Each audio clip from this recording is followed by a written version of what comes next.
Hey guys, I couldn't think of anything to talk about first off, so hi, I'm CJ and welcome to my video. I'm gonna tell you a funny D&D story of mine. The character's name is Zeller. He's a human paladin. One day, me and my party made our way to a kingdom where we were hired to assist in a war. While there, Zeller saw something strange. The king's wizard's apprentice. Zeller just thought that there was something familiar about him. That night, Zeller couldn't sleep, so he decided to do some snooping around. He made his way to the wizard's hut and began to snoop around.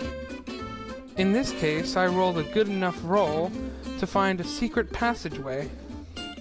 At this point, we ended for the day.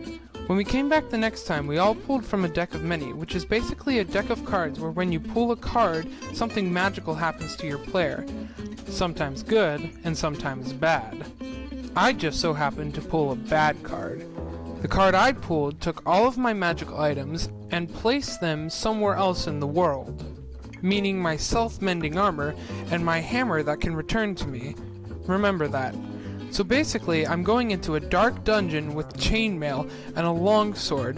When I got to the bottom of the staircase, I entered a large room. In the middle of the room stood a pillar, and on that pillar was something that Zeller hadn't seen in 8 long years. There, placed in front of him, was the dragon's eye, an orb that his father had found when he was younger. He felt a dark aura emitting from it. He decided to smash it with his sword. Its shards go flying through the room, smoking and fizzing, some hitting a man that he had not noticed there before. It was the wizard's apprentice. He thought he looked familiar. Then he remembered that it was someone from his dark past. The shard burned through the man's cloak and began to fuse with his skin. It mutated him almost, turning him into half man, half dragon. The sight of him would scare any man. The man lunged towards Zeller.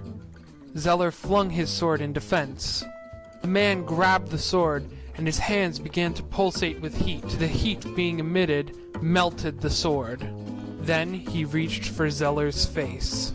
Zeller grabbed him by the wrist, preventing him from touching his face. He could feel the heat from the hands burning him. He feared for his life.